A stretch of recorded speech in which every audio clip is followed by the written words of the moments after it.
പലതരം അപകടങ്ങളും നമ്മൾ കണ്ടിട്ടുണ്ട്. പലതരത്തിലുള്ള അപകടമൊന്നും ഉണ്ടായില്ല. നിയർ മിസ് എന്ന് പറയുന്ന പോലത്തൊരു സംഭവമാണ്. ഇവിടെ ഡ്രൈവറില്ല. കോന്നിയിൽ KSRTC ബസ് ഉരുണ്ട് റോഡിന് എതിർവശത്തെ ഹോട്ടലിലേക്ക് ഇടിച്ചു കയറി. ദൃശ്യങ്ങൾ വൈറലെന്ന്. KSRTC ബസ് ഇത് കണ്ടോണേ, പോകുന്നുണ്ടോ? ഓ, ഇതിൻ്റെ ഒരു വശത്തെ വീഡിയോ അത്. ഇനി മറ്റൊരു ആംഗിളിൽ കൂടെ കാണിക്കും, കണ്ടോണം. ഇത് കണ്ടോണം, അവിടെ രണ്ടുപേര് നിൽപ്പുണ്ടായിരുന്നു. അവർ ഓടിയത് കണ്ടോ? ഒരാൾ മറിഞ്ഞു വീണു. അവരെങ്ങാനും വല്ല ശ്രദ്ധിക്കാതെ നിന്നിരുന്നെങ്കിൽ വണ്ടി ഇടിച്ച് ഒരുത്തനൊന്ന് തീർന്നേനെ. സാധാരണ അമിത വേഗത്തിൽ വരുന്ന KSRTCയെ പേടിച്ചാൽ മതിയായിരുന്നു. ഇപ്പോൾ ഡ്രൈവർ ഇല്ലാത്ത ബസ് വരെ പേടിക്കേണ്ട അവസ്ഥയാണ്. ഇത് ബസ്സിൻ്റെ പ്രശ്നമാണെന്ന് തോന്നുന്നു കേട്ടോ, അല്ലാതെ ഇത് ഡ്രൈവറൊന്നും ഉണ്ടാക്കുന്ന അപകടങ്ങളല്ല. ഇതിനകത്ത് എന്തോ ഉണ്ട്. KSRTC ഒരു ചാത്തനാണോ എന്നൊരു സംശയമില്ലാതില്ല. ഇതിനകത്തിരിക്കുന്ന ഡ്രൈവർമാർ അറിയുന്നുണ്ടാകത്തില്ല ഈ വണ്ടി എന്ന് ഇടിക്കുന്നതായിരിക്കും. മനസ്സിലായോ? നമ്മൾ മറ്റേ ആത്മാവ് കയറിയ ബസ് എന്നൊക്കെ പറയുന്ന പോലെ എന്തെങ്കിലും കാറ് പോലത്തെ പഴയ സിനിമയുണ്ടല്ലോ, അതുപോലത്തെ ചില വണ്ടികളുടെ കണ്ടിട്ടില്ലേ, ഇങ്ങനെ പ്രേതബാധയുള്ള ബസ് ഒരു വേറെന്തോ സാധനമായി മാറുന്നു. അങ്ങനെ വല്ലതും ഇത് കണ്ടില്ലേ? ഡ്രൈവറും വേണ്ട, ഒന്നും വേണ്ട, വണ്ടി ഓൺ പോലും ആകുന്നില്ലെന്നാണ് പറയുന്നത്. ഇതിൻ്റെയൊക്കെ പിന്നിൽ ശരിക്കും പറഞ്ഞാൽ എന്തോ അദൃശ്യ ശക്തി, ദുർമേധസ്, എന്തോ പ്രേതഭൂത പിശാചുക്കൾ. ഇനി വല്ല ഹോമം വല്ലതും നടത്തേണ്ടി വരുമോ? ഈ ബസ് കൊണ്ടുപോയി ഏതെങ്കിലും ഒന്നെങ്കിൽ വെഞ്ചരിക്കുക, അല്ലെങ്കിൽ ഹോമം നടത്തുക, അതും അല്ലെങ്കിൽ ബിസ്മി ചൊല്ലുന്ന പോലത്തെ. ബിസ്മി എന്നല്ല പറയണത്, അതിനെന്ത് പറഞ്ഞ് മുസ്ലിങ്ങളുടെ എന്തെങ്കിലും ഒരു പരിപാടി. എനിക്ക് ഇത് കൂടുതൽ പേരറിയത്തില്ല. ഏതെങ്കിലും ഒരുത്തിനെ വിളിച്ചുകൊണ്ട് വന്ന് എന്തെങ്കിലും ചെയ്യേണ്ടി വരുമോ? അല്ലെ 3 മതക്കാരെയും വിളിച്ചു. ഈ ബസ്സിലൊക്കെ 3 ദൈവങ്ങളുടെ ഫോട്ടോ ഒട്ടിക്കുമല്ലോ. ഒരെണ്ണം അറബിയിൽ എഴുതി വെക്കത്തുള്ളൂ, അതിന് ഫോട്ടോ ഇല്ല. മറ്റേ പിള്ളേക്ക് ഫോട്ടോ ഇല്ലടേ. അപ്പോൾ അതുകൊണ്ട് അങ്ങനെയൊക്കെ വെച്ചിട്ടുള്ളതല്ലേ. അപ്പോൾ അതേപോലെ വല്ലതും ചെയ്യും KSRTCക്ക്. ഇത് രണ്ട് പ്രശ്നമാണ്. ഇത് വേറെ ലെവലാകട്ടെ ഈ പരിപാടി. നമ്മൾ ഉദ്ദേശിക്കുന്ന പോലത്തെ കാര്യങ്ങളാണ്, നിസ്സാരമായിട്ട് എടുക്കാൻ പറ്റത്തില്ല ഇത്. ഒരു മനുഷ്യനിരുന്ന് ഓടിച്ച് ഇടിച്ച് കയറുന്ന, സ്ഥിരമായിട്ട് ആക്സിഡൻസ് റോഡിലുണ്ടാക്കുന്ന, റാഷ് ഡ്രൈവിങ് സംഭവിച്ചുകൊണ്ടിരിക്കുന്ന ഒരു ബസ്സാണ് ഈ KSRTCയും. പ്രൈവറ്റ് ബസ്സിനകത്ത് ഇതിലും വലിയാണ്ട് സായിപ്പിൻ്റെ ദൈവം കയറിയ പോലെ പോകുന്നത്. അല്ല, ദൈവം പോട്ടെ, സായിപ്പിൻ്റെ ആത്മാവ്. മറ്റേ ഈ പറഞ്ഞ പോലെ പഴയ F1 റേസിലൊക്കെ ഓടിച്ചുകൊണ്ടിരുന്ന ആരുടെ ആത്മാവ് കയറിയിട്ട് ബസ് അങ്ങനെ പൊക്കോണ്ടിരിക്കുകയാണ്. ഡ്രൈവർ ഇരുന്ന് ഹോൺ അടിക്കത്തേ ഉള്ളൂ, ബസ് പൊക്കോണ്ടിരിക്കും. അതാണ് പ്രൈവറ്റ് ബസ്. ട്രാൻസ്പോർട്ട് ബസ് മോശമൊന്നും അല്ല, എന്നാലും ഇവന്മാർ ഇടിച്ച് കയറി എത്ര പേരെ കൊന്നു. ഇതിപ്പോൾ വേണ്ട, ഡ്രൈവർ ഇല്ലാതെ വന്നപ്പോഴാണല്ലോ ഇതിൻ്റെ സത്യാവസ്ഥ നമ്മൾ മനസ്സിലാക്കുന്നത്. ഇത് ചെറിയ കളിയല്ല, ഇത് വേറെ ലെവൽ.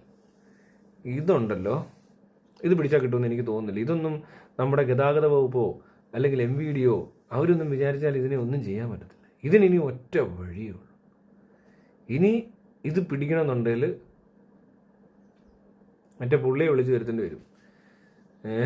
ഇൻക്യൂറബിൾ എന്നൊക്കെ പറയുന്ന പോലെ ഒരു സാധനം വരേണ്ടി വരും. മനസ്സിലായില്ലേ? എന്നിട്ട് ഏതെങ്കിലും മെക്കാനിക്കിനെ കൂടെ വിളിച്ച് വരുത്തിക്കോ. ഏതെങ്കിലും വലിയ ബസ് മെക്കാനിക്ക്, വല്ല ഉണ്ണിയെന്നോ സണ്ണിയെന്നോ കുണ്ണിയെന്നൊക്കെ പേരുള്ളതിനെ കൊണ്ടിട്ട് മറ്റാരും സഞ്ചരിച്ചിട്ടില്ലാത്ത വഴികളിലൂടെ ബസ്സിനെ ഓടിച്ചിട്ട് അതിൻ്റെ പ്രോബ്ലം കണ്ടുപിടിച്ചിട്ട് കളത്തിക്കൊണ്ടിരുത്തിയിട്ട് മറ്റേ അത് തലയാ, മനസ്സിലായില്ലേ എന്ന് പറഞ്ഞുകൊണ്ട് സീനൊരെണ്ണം സെറ്റ് ചെയ്യേണ്ടി വരുമെന്നാണ് തോന്നുന്നത്.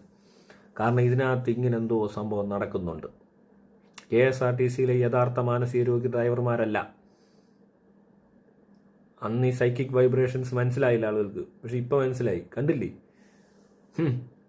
ഗംഗയല്ല മോനെ, ഡ്രൈവർ അല്ല, KSRTC ബസ്സാണ് ഇതിനകത്തെ താരം, വില്ലൻ. ആ KSRTC ബസ് എനിക്ക് തോന്നുന്നു ഇതേപോലെ പണ്ടങ്ങാണ്ടി മറ്റേ ആനവണ്ടി എന്നൊക്കെ വിളിച്ചുകൊണ്ടിരുന്ന കാലത്തിലേക്ക് പുറകിൽ ചെന്ന് അന്വേഷിക്കേണ്ടിയിരിക്കുന്നു. പഴന്തമിഴ് പാട്ടിഴയും ശ്രുതിയിൽ പഴയൊരു തമ്പുരു തേങ്ങി, അങ്ങനെ പോകേണ്ടി വരും ഇതുവഴിയിലേക്ക്. ബസ് റൂട്ട്, ഏറ്റവും ആദ്യത്തെ ബസ് റൂട്ടിൽ പോയി കാര്യങ്ങൾ അന്വേഷിക്കൂ, എന്നിട്ട് കളം വരയ്ക്കൂ. രണ്ടുകൂടെ മിക്സ് ചെയ്തൊരു പരിപാടി നടത്തിയാൽ ചിലപ്പോൾ വല്ലതും നടക്കും. അല്ലെങ്കിൽ പ്രശ്നമാണ്. ഇതെന്ത് നിങ്ങൾ പറയുന്നത്? ഇത് കണ്ടില്ലേ, ഇതെങ്ങനെ നടക്കുന്നത് ഇതിങ്ങനെ? അല്ലാതെ ഡ്രൈവറും ഇല്ല, വണ്ടി ഓണുമായിട്ടില്ല, വണ്ടി തന്നെ ചെന്ന് അങ്ങ് ഇടിച്ചങ്ങ് കയറുക. എനിക്ക് തോന്നുന്നു ഈ കഴിഞ്ഞിടയ്ക്കൊന്നും അധികം ഇടിയില്ല എന്ന് ബസ്സിന് തോന്നി. ബസ്സിന് വീണ്ടും കലിപ്പ്. ഇടിച്ചിട്ടും കലിപ്പ് തീരണല്ല പുള്ളേ എന്ന് പറഞ്ഞുകൊണ്ടാണ് ചെല്ലുന്ന കയറുന്നത്. കണ്ടില്ലേ, ആ പാവപ്പെട്ട രണ്ടുപേരും അവിടെ തിരിഞ്ഞു വല്ല നിൽക്കുക, ശ്രദ്ധിച്ചില്ലെങ്കിലോ ഇങ്ങനൊരു സാധനം വരുമെന്ന് ആരെങ്കിലും വിചാരിക്കും. ഈ റോഡിൻ്റെ സൈഡിൽ എവിടെ, കേരളത്തിൽ എവിടെ നിന്നാലും എപ്പോഴും ശ്രദ്ധിച്ച് നിൽക്കണം എല്ലാവരും. കാരണം വണ്ടി ഓടിക്കുന്നവർ തന്നെ കുറേ ഇടിച്ച് കൊല്ലുന്നുണ്ട്. പോരാത്തിന് ഇനി വണ്ടി വെറുതെ വന്ന് ഇടിക്കാനും തുടങ്ങിയിട്ടുണ്ട്. ഈ സ്ഥിതിക്ക് നമ്മൾ റോഡിൽ കൂടെ നടക്കുമ്പോൾ ക്രോസ് ചെയ്യുമ്പോഴാണ് സാധാരണ രണ്ട് സൈഡിൽ നോക്കണ്ട. ഇപ്പം നടക്കുമ്പോൾ ഇടയ്ക്ക് ഇങ്ങനെ രണ്ട് സൈഡ് നോക്കി നടക്കണം. തട്ടി വീഴാതെ നോക്കണം. അയ്യോ എപ്പോൾ എത്തുമോ നടന്ന്. അല്ല ശരിയല്ലേ? കുഴിക്കകത്ത് വീഴുമല്ലെങ്കിൽ താഴെ നോക്കണം, മോളിൽ നോക്കണം. മോളിൽ നിന്ന് വല്ല മരത്തം കൊമ്പ് ഇടിഞ്ഞ് വീഴുന്നുണ്ടോ നോക്കണം. ഈ ഇടത്തെ സൈഡിൽ നിന്ന് വല്ല ബിൽഡിംഗ് ഇടിഞ്ഞ് വീഴുന്നുണ്ടോ നോക്കണം. വലത്തെ സൈഡിൽ നിന്ന് വണ്ടി ഇടിച്ച് കയറുന്നുണ്ടോ നോക്കണം. ഇതെല്ലാം കൂടെ നോക്കിക്കഴിഞ്ഞാൽ നടക്കാൻ സമയം കിട്ടത്തില്ല. പതുക്കെ നിന്ന് ഒന്ന് നോക്കി ഒന്ന് നടന്നു ചാടിക്കോണം. അങ്ങനെ വല്ലതും ചെയ്യാനേ വരത്തുള്ളൂ അല്ലേ? ഇവിടെ എങ്ങനെ റോഡിൽ നടക്കുന്നത്? റോഡിൽ നടക്കുന്നവർക്ക് ഒരു സേഫ്റ്റി ഇല്ലെന്ന്. ഇവന്മാർ തോന്നിയ പോലെ ഓരോരുത്തന്മാർ ബൈക്കേ വരുന്നു, കാറേ വരുന്നു, മറ്റേ ഓട്ടോ ഓടിച്ചുകൊണ്ട് വരുന്നു, ബസ് ഇടിച്ച് കയറുന്നു, ടിപ്പർ, ലോറി, വാണ്ടി ലോറി എല്ലാം കൂടി ഈ റോഡിൽ കിടന്ന് കാണിക്കുന്ന അംഗം കണ്ടാൽ ഇവിടെ എങ്ങനെ ഇറങ്ങി നടക്കുന്ന ആൾക്കാർ? ഈ നടക്കുന്നവർക്കൊക്കെ സ്പെഷ്യൽ ഇൻഷുറൻസ് വേണം. നമ്മുടെ നാട്ടിൽ കാർ ഓടിക്കുന്നവർക്ക് സ്പെഷ്യൽ ഇൻഷുറൻസ് വേണം. റോഡിൽ ഇറങ്ങുമ്പോൾ ഇൻഷുറൻസ് സെപ്പറേറ്റ്, റോഡ് ഇൻഷുറൻസ് എന്നും പറഞ്ഞുകൊണ്ട്. കാരണം അത്രയ്ക്ക് റിസ്ക് ആയേക്കോ ഇവിടെ. ബിഹേവിയർ മോശമാണ് ആൾക്കാരുടെ. റോഡ് ബിഹേവിയർ വളരെ മോശം. ഡ്രൈവിംഗ് ഒക്കെ ഭയങ്കര മോശം. അതിനിടയിൽ നടക്കുന്നവനും മോശം. അവനും റോഡിൽ കൂടെ നടക്കാൻ അറിയത്തില്ല. ഇപ്പോൾ ആൾക്കാർക്ക് റോഡ് സൈഡിൽ കൂടെ എങ്ങനെ നടക്കണമെന്ന് വലിയ പിടിയില്ല. റോഡിലൂടെയൊക്കെ ഇറങ്ങി പോരുക. സിഗ്നൽ പച്ച കത്തി കിടക്കുമ്പോൾ സീബ്ര ക്രോസിൽ കൂടെ ക്രോസ് ചെയ്യുന്നത്. നോക്കുമ്പോൾ സീബ്ര ക്രോസിൽ കൂടെ ക്രോസ് ചെയ്തേക്കുന്നത്. പക്ഷേ ഇവർക്ക് സിഗ്നൽ എവിടെയാണെന്ന് അറിയത്തില്ല. അതൊന്നും അവരെ ആരും പഠിപ്പിച്ചില്ല. ശ്രദ്ധിച്ചിട്ടുണ്ടോ? ഇങ്ങനെ പിന്നെ കൈ കാണിക്കും. റോഡിൽ ഇറങ്ങിയിട്ട് ഇങ്ങനെ കൈ കാണിച്ചിട്ട് ഒരു വണ്ടി നിർത്തിയിട്ട് എങ്ങനെ ക്രോസ് ചെയ്യാൻ? ഞാൻ എൻ്റെ ജീവിതത്തിൽ എനിക്ക് അങ്ങനെ ക്രോസ് ചെയ്യേണ്ടി വന്നിട്ടില്ല. പിന്നെ ചിലരെ കാണുമ്പോഴാണ് ഞാൻ ഓർക്കുന്നത് ഇത് എന്ത് പരിപാടിയാണ്. വണ്ടി ഇതില്ലാത്തൊരു സമയം നോക്കി നമ്മൾ പാസ് ചെയ്തു പോയാൽ ആരും അറിയത്തില്ല. പക്ഷെ ഇത് വണ്ടി വരുന്നതിനിടെ കയറി കൈ കാണിച്ചിട്ട് ഇങ്ങനെ നിർത്തും. നിൽ അനിയാ നിൽ എന്ന് പറഞ്ഞൊരു ടീമിനെ കണ്ടിട്ടുണ്ട്. അവരെന്ത് കൈ പൊക്കി കാണിക്കുന്നത് എനിക്ക് ഇപ്പോഴും മനസ്സിലായിട്ടില്ല. ഞാൻ എൻ്റെ ഇന്നേ വരെ ഞാനിങ്ങനെ കൈ പൊക്കി കാണിച്ച് റോഡ് ക്രോസ് ചെയ്തിട്ടേ ഇല്ല. അത് ചെയ്യാത്തവരുണ്ടെങ്കിൽ കമൻറ്റ് ഇടുകയോ ലൈക്ക് ചെയ്യുകയോ ചെയ്യുക. പക്ഷെ മറ്റവരെന്തോ ഉദ്ദേശിക്കുന്നതെന്ന് ഒരു പിടിയും കിട്ടുന്നില്ല. ചിലരിങ്ങനെ ഇറങ്ങി വന്ന് കൈ കാണിക്കുന്ന കണ്ടോ അവർക്ക് നിൽക്കാണ്ട് എന്തോ ഇതെവിടെ നിന്ന് പഠിച്ചേ അങ്ങനെ ഒരു ക്രോസിങ് സ്റ്റൈൽ? ഇന്ത്യ മാത്രമേ കാണത്തുള്ളൂ എന്ന് തോന്നുന്നു ഇങ്ങനെ കൈ പൊക്കി കാണിക്കുന്ന ക്രോസിങ് ഉള്ളത്. അല്ലേ നിങ്ങൾ വിദേശത്ത് ജോലി ചെയ്യുന്നവരൊക്കെ ഇല്ലേ? ഒന്ന് കമൻറ്റ് ഇട്ട് നിങ്ങളവിടെയൊക്കെ ഇങ്ങനെ ആൾക്കാർ ഇങ്ങനെ കൈ പൊക്കി കാണിച്ചിട്ട് റോഡ് ക്രോസ് ചെയ്യുന്ന കണ്ടിട്ടുണ്ടോ? അങ്ങനെ ഉണ്ടെങ്കിൽ അത് വലിയ ഇന്ത്യക്കാരനായിരിക്കും. അങ്ങനെ ചെയ്യാൻ പാടില്ലാത്തതാണ്.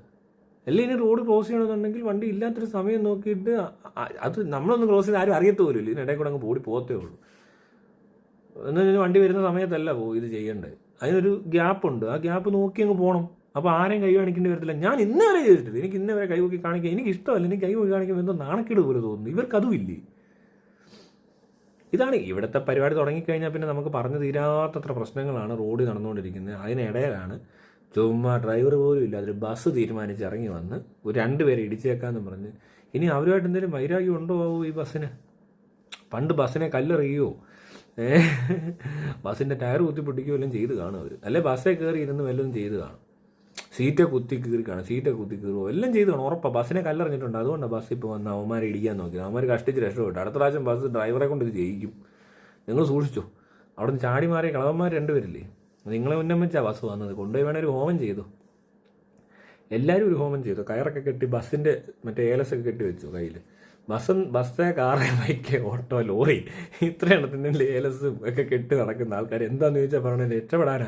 വേറെ വഴിയൊന്നുമില്ല. ഇവിടുത്തെ വീടിയും ട്രാഫിക് പോലീസും വിചാരിച്ചാൽ നടക്കത്തില്ല. ഇനി ഏക ശരണമെന്ന് പറയുന്ന ഏതെങ്കിലും അമ്പലമോ പള്ളിയോ ഉള്ളൂ. അവിടെ ചെന്നിട്ട് ഇതേപോലത്തെ ഏലസൊക്കെ കെട്ടി നടക്കുക. റോഡിൽ ഇറങ്ങുന്നതിന് രാവിലെ വീട്ടിൽ എന്തെങ്കിലും പ്രത്യേക പ്രാർത്ഥന. ഞാൻ റോഡിലോട്ട് വണ്ടിയും കൊണ്ട് ഇറങ്ങുകയാണ്, ഞാൻ റോഡിലേക്ക് നടക്കാൻ പോവുകയാണ്, എന്നെ കാത്തുകൊള്ളനെ ബസ് നാഥ എന്നൊക്കെ പറഞ്ഞ് പുതിയ വല്ല ദൈവത്തിനെ ഇറക്കിയിട്ട് അതിനെയും പ്രാർത്ഥിച്ച് അതിൻ്റെ കുറേ ചരടും കെട്ടി. അല്ലാതെ വേറെ വഴിയൊന്നുമില്ല. കാരണം ഇവിടെ ഈ പറഞ്ഞ ട്രാഫിക് പോലീസിനൊന്നും ചെയ്യാൻ പറ്റുന്നില്ല. അതിൻ്റെ ഏറ്റവും വലിയ ഉദാഹരണമാണ് സിറ്റി ലിമിറ്റ്സിൽ ഓവർടേക്ക് ചെയ്യാൻ പാടില്ലാത്ത ബോർഡ് വെച്ചതിന് കീഴെ കൂടെ ഓവർടേക്ക് ചെയ്യുന്നത്. അവിടെ തന്നെ ഈ ബസ്സുകളെല്ലാം ഓവർടേക്ക് ചെയ്ത് ചാറുപറ ചിഹ്നം ഭിന്നം എങ്ങോട്ടൊക്കെയാണ് പോകുന്നതെന്ന് അറിയത്തില്ല. ചന്നം ഭിന്നം അവർക്ക് തന്നെ എന്തോ ഒരു ഹോൺ അടിക്കുന്ന എന്തിനാണെന്നറിയത്തില്ല. ഓവർടേക്കിങ്ങും റാഷ് ഡ്രൈവിങ്ങും ഒരു മര്യാദയില്ലാതെ വണ്ടി ഓടിച്ചുകൊണ്ടിരിക്കുമ്പോൾ ട്രാഫിക് പോലീസ് കാണുന്നില്ല. അവർ ഹെൽമെറ്റ് വെക്കാതെ പോയാൽ കാണും. അത് എങ്ങനെയാണെന്ന് അറിയത്തില്ല. ഇത്രയും വലിയ ബസ് ലോറി ഇവിടെ കിടന്ന് കളിക്കുന്ന കണ്ടിട്ട് അവർക്ക് കാണാത്തത് ചെറിയൊരു തലയൊരു കൊച്ചു ഹെൽമെറ്റ് ഇടയ്ക്ക് കൂടെ വല്ലപ്പോഴും പോകുന്നിടത്തിന് കൃത്യമായിട്ട് പിടിക്കുന്നുണ്ട്. സീറ്റ് ബെൽറ്റൊക്കെ ഇടാതെ പോകുന്നവർ എങ്ങനെ തപ്പി പിടിക്കുന്ന ഇവർ? സീറ്റ് ബെൽറ്റ് ഇട്ടിട്ടില്ല എന്നൊക്കെ ദൂരെ നോക്കി മനസ്സിലാവും. പക്ഷെ അവിടെ കിടന്നൊരു ബസ്സുകാരൻ ഈ അഭ്യാസം മൊത്തം കാണിച്ചാൽ ഇവർ കാണത്തില്ല. ഏതെങ്കിലും ഒരു വണ്ടിക്കാർ ഇങ്ങനത്തെ അനാവശ്യങ്ങൾ കാണിച്ചാൽ ഇവർ കാണത്തില്ല. അതൊക്കെയല്ലേ ശരിയാക്കണ്ട. അങ്ങനെ ഉണ്ടെങ്കിൽ ഈ ഹെൽമെറ്റ് ഒന്നും വെക്കാതെ ഇവർ യാത്ര ചെയ്യാൻ പറ്റും. കാരണം ഈ അപകടങ്ങൾ കുറഞ്ഞാലല്ലേ പ്രയോജനമുള്ളൂ. അല്ലാതെ ഹെൽമെറ്റ് വെച്ചിട്ട് പോയി ഇടിച്ചാലും വയ്യാണ്ടാവും ആളുകൾക്ക്. ഈ തല മാത്രമാണോ ശരീരത്തിൽ ഒരു മനുഷ്യൻ കിടന്നു പോകാനുണ്ടാകുന്ന കാരണം? ചത്തുപോകാൻ കാരണം അല്ലെങ്കിലും കിടന്നു പോകുന്നത് അതിനേക്കാൾ ഡേഞ്ചറാണ്. ഈ നട്ടെല്ലുമൊക്കെ ഒടിഞ്ഞ് തളർന്ന് നടുവൊടിഞ്ഞ് കാല് രണ്ടും പോയി കൈ പോയി അങ്ങനെ കിടക്കുന്നതിലും ഭേദം തല അങ്ങ് പൊട്ടിത്തെറിച്ച് പോകുന്നതാണ്. എന്തിനാട്ടെ ആയാലും നന്നായിട്ടുണ്ട്. ബസ്സുകളെ സൂക്ഷിക്കുക. ആ ബസ്സിൽ ഇനി ഒരു ഡ്രൈവർ കയറുന്നുണ്ടെങ്കിൽ ഉറപ്പായിട്ടും എവിടെ നിന്നും പോയി വല്ല ചരട് വല്ലതും ബസ്സേ കെട്ടിക്കുക. ബസ്സിൽ എന്തോ ഉണ്ട്.